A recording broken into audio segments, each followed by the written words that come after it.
नमस्कार, मैं अजय आपका स्वागत करता हूं और आप देख रहे हैं न्यूज़ आप तक 24 मध्य प्रदेश का हिंदी न्यूज़ चैनल। चलिए देखते हैं मध्य प्रदेश की 25 मुख्य खबरों को, लेकिन उससे पहले कमेंट करके हमें बताइए कि आप न्यूज़ किस जिले से देख रहे हैं। साथ ही वीडियो को लाइक, शेयर और चैनल को सब्सक्राइब करना ना भूलें। हमारे फेसबुक पेज को भी फॉलो करना ना भूलें, जिसका लिंक डिस्क्रिप्शन बॉक्स में दिया गया है। ईपीएफओ खाता धारक है तो जान ले नया नियम। नौकरी बदलने पर ऑटोमेटिक ट्रांसफर हो जाएगा पीएफ खाता। वित्त वर्ष 2023 से 24 खत्म हो गया है और 1 अप्रैल से कई नए नियम लागू हो गए हैं। यदि आप नौकरी पेशा हैं, तो ईपीएफओ के नए नियम आपके लिए बेहद काम के साबित हो सकते हैं। नए फाइनेंशियल ईयर में कर्मचारी भविष्य निधि संगठन ईपीएफओ में बड़ा बदलाव किया है। अब यदि कोई कर्मचारी नौकरी बदलता है तो आपका पीएफ खाता ऑटोमेटिक नए नियोक्ता के पास ट्रांसफर हो जाएगा। आपको बता दें कि पहले ईपीएफ खाता धारकों को ऐसी सुविधा उपलब्ध नहीं थी। इससे पहले सब्सक्राइबर्स की रिक्वेस्ट पर ही पीएफ खाते को ट्रांसफर किया जाता था। अभी तक कर्मचारियों को नौकरी बदलने के बाद पीएफ अकाउंट में जमा पैसा ट्रांसफर करना होता था। खाता धारक को एक फॉर्म भरकर जमा करना होता था। नए नियमों के मुताबिक अब नौकरी बदलने पर पीएफ खुद ही ट्रांसफर हो जाएगा। पीएफ ट्रांसफर करने के लिए कर्मचारी को फॉर्म 31 भरने की जरूरत नहीं होगी। भोपाल में ट्रिपल आईटी में 6 अप्रैल को रिक्रूटमेंट ड्राइव का आयोजन। भोपाल राजधानी स्थित ट्रिपल आईटी में आगामी 6 अप्रैल को भारतीय सूचना प्रौद्योगिकी संस्थान मैनेट कैंपस भोपाल में महिलाओं के कौशल उन्नयन के लिए Bajaj engineering skills training centre Banasthali Vidyapith द्वारा रोजगार चयन प्रक्रिया आयोजित की जा रही है। वनस्थली विद्यापीठ ने उद्योगों की भावी आवश्यकताओं को दृष्टिगत करते हुए महिलाओं के कौशल उन्नयन के लिए एक केंद्र की स्थापना की है। वनस्थली विद्यापीठ द्वारा संयुक्त रूप से आयोजित इस ड्राइव में डिप्लोमा एवं बीटेक के computer science, electrical, electronics, mechanical, instrumentation, mechatronics एवं समकक्ष पाठ्यक्रमों की छात्राएं शामिल हो सकती हैं। चयनित छात्राओं को कार्यक्रम के शुल्क का 80% भाग छात्रवृत्ति के रूप में दिया जाएगा। इस कार्यक्रम के माध्यम से छात्राओं को प्रशिक्षण प्रदान कर उन्हें औद्योगिक इकाइयों में रोजगार के अवसर प्रदान किए जाएंगे। यह ड्राइव 6 अप्रैल को ट्रिपल आईटी भोपाल में आयोजित होगी। भोपाल में डीईओ की अनदेखी के कारण निजी स्कूल कर रहे हैं मनमानी। 17% ने ही दी आधी अधूरी जानकारी। नए शैक्षणिक सत्र की शुरुआत हो चुकी है। निजी स्कूलों ने गणवेश से लेकर पाठ्यक्रम तक में बदलाव कर दिया है। इस कारण अभिभावकों को नई खरीदनी पड़ रही है, जबकि संयुक्त संचालक ने 31 मार्च तक निजी स्कूलों को पाठ्यक्रम सहित किताबों और फीस की सूची देने के निर्देश दिए थे, लेकिन सिर्फ 17% स्कूलों ने आधी अधूरी जानकारी दी है। झांसी शिफ्ट होगी वंदे भारत की बेस किचन। रानी कमलापति से हजरत निजामुद्दीन के बीच चलने वाली वंदे भारत एक्सप्रेस की बेस किचन को इस सप्ताह ग्वालियर से हटाकर झांसी शिफ्ट कर दिया जाएगा। रेलवे बोर्ड ने वंदे भारत एक्सप्रेस के बेस किचन के संचालन के लिए ठेके किए थे, जिसे झांसी में बेस किचन चलाने वाली कंपनी ने प्राप्त कर लिया है।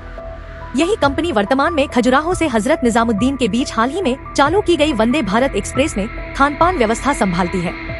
ऐसे में अब इन दोनों वंदे भारत एक्सप्रेस में झांसी से खाना चढ़ाया जाएगा। वहीं ग्वालियर की बेस किचन में अब भोपाल शताब्दी और गतिमान एक्सप्रेस के यात्रियों के लिए खाना तैयार किया जाएगा। ग्वालियर रेलवे स्टेशन पर 3 रुपए में मिलेगा एक गिलास पैक्ड पानी। वाटर एटीएम हुआ शुरू। गर्मी में यात्रा के दौरान पानी के लिए परेशान होने वाले रेल यात्रियों को रेलवे ने बड़ी राहत दी है। रेलवे सामान्य कोच में यात्रा करने वाले यात्रियों को 3 रुपए में एक गिलास पानी देगा। इसके लिए ग्वालियर रेलवे स्टेशन के सभी प्लेटफॉर्म पर वाटर एटीएम शुरू हो गए हैं। ग्वालियर रेलवे स्टेशन से प्रतिदिन 50,000 से अधिक यात्री 120 से ज्यादा ट्रेनों में सफर करते हैं। इनमें औसतन 13,000 यात्री जनरल कोच में यात्रा करते हैं। मोरेना में जिस पुल से कभी नहीं गुजरते जिलेवासियों के वाहन, उसका भी दे रहे toll tax. National highway 44 Agra Mumbai highway Morena शहर के बीच से गुजरा है। इसी हाईवे पर शहर के हृदय स्थल बैरियर क्षेत्र में 3 साल पहले ओवरब्रिज बना है। इस पुल से मुरैना जिलेवासियों के वाहन कभी नहीं गुजरते, फिर भी एनएचएआई द्वारा संचालित किए जा रहे टोल प्लाजा पर इस पुल के उपयोग का शुल्क मुरैना के वाहन मालिकों को चुकाना पड़ रहा है। श्री महाकाल महालोक में एफआरपी की मूर्तियां हटाकर स्थापित की जाएंगी पत्थर की नई मूर्तियां। ज्योतिर्लिंग महाकालेश्वर मंदिर के नवविस्तारित क्षेत्र श्री महाकाल महालोक में फाइबर रिइंफोर्स्ड प्लास्टिक एफआरपी की स्थापित मूर्तियां हटाकर कुछ महीने बाद लाल पत्थर की मूर्तियां स्थापित की जाएंगी। पहले चरण में सप्त ऋषियों की 7 और भगवान शिव की एक विशाल मूर्ति बनेगी। हरिफाटक पुल के नीचे संभागीय हाट बाजार में सोमवार को लगी महादेव शिल्पकला कार्यशाला में इसका निर्माण शुरू हुआ। रतलाम के राजेंद्र नगर में शराब दुकान पर महिलाओं ने लगाया ताला। लेकिन फिर खुल गई। नए वित्तीय वर्ष में नवीन स्थानों पर शराब दुकानें खोलने का लोगों ने विरोध शुरू कर दिया है।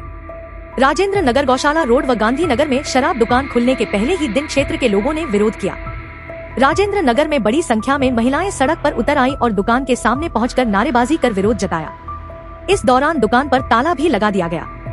बाद में कलेक्टर ऑफिस जाकर क्षेत्रवासियों ने कलेक्टर के नाम नायब तहसीलदार को ज्ञापन सौंपा और आबकारी अधिकारी को दुकान पर लगाए ताले की चाबी सौंपी गई। हालांकि कुछ देर बाद विभाग ने दुकान का ताला खुलवा दिया। राजेंद्र नगर, गौशाला नगर में एक स्थान पर सोमवार सुबह शराब दुकान खुलने की खबर फैली तो लोगों में रोष फैल गया। सपा ने खजुराहो पर बदला प्रत्याशी, मनोज यादव की जगह मीरा यादव को दिया टिकट। खजुराहो लोकसभा सीट पर इंडी गठबंधन के तहत सपा ने मनोज यादव को खजुराहो लोकसभा से लड़ने के लिए टिकट दिया था। अब उसे काटकर सपा ने पूर्व विधायक मीरा दीपक यादव पर भरोसा जताया है। पूर्व विधायक मीरा दीपक यादव झांसी क्षेत्र से ताल्लुक रखती हैं और निवाड़ी से विधायक रह चुकी हैं। सपा ने मनोज यादव को पार्टी के प्रदेश अध्यक्ष की जिम्मेदारी सौंपी है। अब भाजपा के प्रत्याशी वीडी शर्मा का चुनावी मुकाबला मीरा दीपक यादव से होगा। मीरा दीपक यादव 8 अप्रैल को अपना नामांकन फॉर्म भरेंगी। सपा से मीरा दीपक यादव के आने के बाद खजुराहो का चुनावी मुकाबला रोचक हो सकता है। लोकसभा चुनावों से पहले न किसानों के मुद्दों का शोर है, न व्यापारियों की परेशानी पर बात। देश में आम चुनाव का मौसम है, लेकिन न किसानों के मुद्दों का शोर है, न व्यापारियों की परेशानी पर बात हो रही है। किसान सरकार की नीतियों और बीती घोषणाओं पर अधूरे अमल से नाखुश हैं। व्यापारी परेशान हैं कि नियम कायदों में व्यापार कारोबार को उलझा दिया गया है। आम उपभोक्ताओं को साधने के चक्कर में बाजार से जुड़े किसान और व्यापारी दोनों के हितों का नुकसान हो रहा है। हालांकि चुनाव में इन मुद्दों का शोर मचना तो दूर, इन पर बात तक नहीं हो रही है। जबलपुर पहुंचे भाजपा के राष्ट्रीय अध्यक्ष जेपी नड्डा, प्रबुद्धजन सम्मेलन को करेंगे संबोधित। भारतीय जनता पार्टी के राष्ट्रीय अध्यक्ष जगत प्रकाश नड्डा का दिल्ली से डुमना विमानतल आगमन हुआ। राष्ट्रीय अध्यक्ष मानस भवन में आयोजित प्रबुद्ध जन सम्मेलन को संबोधित करेंगे। इसके पश्चात वे शहीद स्मारक गोल बाजार में शक्ति केंद्र प्रमुख, बूथ अध्यक्ष, त्रिदेव सम्मेलन को संबोधित करेंगे। राष्ट्रीय अध्यक्ष भाजपा संभागीय कार्यालय रानीताल पहुंचकर जबलपुर संभाग के क्लस्टर प्रभारियों की कोर कमेटी बैठक में सम्मिलित होंगे। शाम राष्ट्रीय अध्यक्ष प्रेम नगर स्थित पद्मश्री से सम्मानित डॉक्टर MC डाबर के निवास स्थान में जाकर उनसे भेंट करेंगे। बदतर होते गए इंदौर में कांग्रेस के हालात। 2018 के विधानसभा चुनाव में मिली जीत की संजीवनी भी बेअसर। इंदौर लोकसभा क्षेत्र में कांग्रेस के लिए परेशानियां कम होने का नाम नहीं ले रही। 2 पूर्व विधायकों सहित कांग्रेस के कई बड़े नेता भाजपा का दामन थाम चुके हैं। पार्टी के लिए हालात कितने खराब हैं, यह इसी से समझा जा सकता है कि प्रत्याशी तय करने में भी पार्टी को खासी मशक्कत करनी पड़ी। पार्टी से जिन जिन नेताओं के नाम लोकसभा चुनाव के लिए आगे बढ़े, उन्होंने खुद पैर पीछे खींच लिए। इंदौर को किसी समय कांग्रेस का मजबूत गढ़ माना जाता था। इसी लोकसभा क्षेत्र से कभी कांग्रेस के कद्दावर नेता और केंद्रीय गृह मंत्री रहे प्रकाश चंद सेठी ने जीत दर्ज की थी, लेकिन वर्ष 1989 से यह सीट कांग्रेस के हाथ से ऐसे फिसली कि इसके बाद यहां से कोई कांग्रेसी जीत दर्ज नहीं कर सका। 1 अप्रैल से देना था रानी दुर्गावती विश्वविद्यालय में प्रवेश का लिंक, तैयारी ही नहीं। जबलपुर के रानी दुर्गावती विश्वविद्यालय में प्रवेश की ऑनलाइन तैयारी पूरी नहीं होने के कारण प्रवेश प्रक्रिया अभी शुरू नहीं हो पा रही है। 1 अप्रैल से प्रशासन ने प्रवेश प्रारंभ करने की योजना बनाई थी, लेकिन पाठ्यक्रमों का ब्यौरा ही नहीं एकजाई होने की वजह से ऐसा संभव नहीं हो पा रहा है। इधर common university entrance test CUET में आवेदन करने की तिथि 5 अप्रैल तक बढ़ा दी गई है। पहले UGC ने 31 मार्च तक आवेदन का मौका दिया था। बता दें कि रानी दुर्गावती विश्वविद्यालय ने भी पहली दफा 5 विषयों में CUET के माध्यम से प्रवेश देने का फैसला किया है। इंदौर में 195 रुपए में मिलने वाला पहली कक्षा का कोर्स 3000 में लेने को मजबूर पालक। इंदौर नया शिक्षा सत्र शुरू होते ही CBSE स्कूलों की मनमानी शुरू हो गई है। स्कूल परिणाम के साथ ही पालकों के किताबों की लिस्ट भी दी जा रही है। यह किताबें भी तय दुकानों पर हजारों रुपए में मिल रही है, जबकि CBSE स्कूलों को NCERT की किताबों का ही उपयोग करना है। लेकिन अलग अलग स्कूल अपने अपने तरीके से पालकों को महंगी पुस्तकों का सेट खरीदने पर मजबूर कर रहे हैं। इधर NCERT की किताबों की बात करें तो पहली कक्षा का सेट महज 195 रुपए में आ रहा है, जबकि CBSE स्कूलों में कक्षा 1 का सेट 3 से लेकर 5000 रुपए में आ रहा है। IIM इंदौर से 802 छात्रों डिग्री लेकर निकले बाहर, 12 छात्रों ने प्राप्त किया गोल्ड। भारतीय प्रबंधन संस्थान IIM इंदौर में रविवार शाम 25वां वार्षिक दीक्षा समारोह आयोजित किया गया।